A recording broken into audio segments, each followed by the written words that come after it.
एक छोटे से गांव में रमेश नाम का लड़का अपनी माँ के साथ रहता था। उसके पिता का देहांत कई साल पहले हो चुका था। घर की आर्थिक स्थिति बहुत खराब थी। रमेश की माँ खेतों में मजदूरी करके किसी तरह घर चलाती थी। रमेश बचपन से ही समझदार और मेहनती था।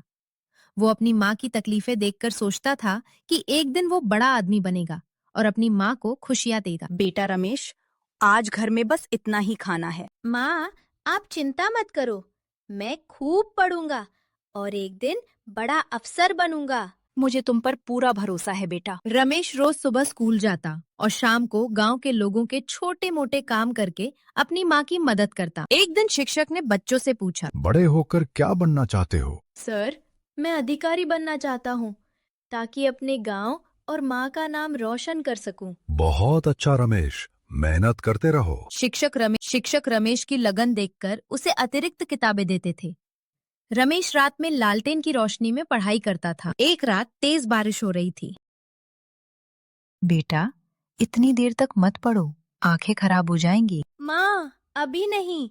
मेरा सपना बहुत बड़ा है। गरीबी, भूख और कठिनाइयों के बावजूद रमेश ने कभी हार नहीं मानी। कुछ वर्षों बाद रमेश ने अच्छे अंकों से स्कूल पास किया। उसे शहर के कॉलेज में दाखिला मिल गया। बेटा, मेरे पास ज्यादा पैसे नहीं हैं। माँ, मैं मेहनत करके पढ़ाई का खर्च निकाल लूंगा। शहर में रमेश दिन में पढ़ाई करता और शाम को बच्चों को ट्यूशन पढ़ाता था। कॉलेज पूरा होने के बाद रमेश ने अधिकारी बनने की तैयारी शुरू कर दी। पहले प्रयास में वो असफल हो गया।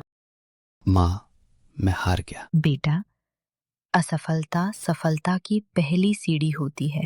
माँ की बात सुनकर रमेश फिर से जुट गया। कई महीनों की कड़ी मेहनत के बाद परीक्षा का परिणाम आया। माँ, मैं अधिकारी बन गया। आज तुम्हारे पिता का सपना पूरा हो गया बेटा। पूरा गांव रमेश की सफलता पर गर्व कर रहा था।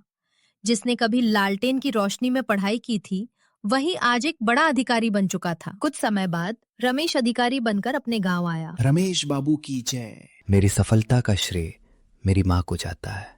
अगर उन्होंने संघर्ष न किया होता तो मैं यहाँ तक नहीं पहुँच पाता। रमेश ने गांव में स्कूल, पुस्तकालय और गरीब बच्चों के लिए सहायता योजना शुरू करवाई। दोस्तों, गरीबी कभी भी सफलता की राह नहीं रोक सकती। अगर इरादे मजबूत हो, मेहनत सच्ची हो और माँ का आशीर्वाद साथ हो, तो कोई भी इंसान अपनी मंजिल तक पहुंच सकता है। रमेश की कहानी हमें सिखाती है कि कठिनाइयां हमें रोकने नहीं, बल्कि मजबूत बनाने आती हैं।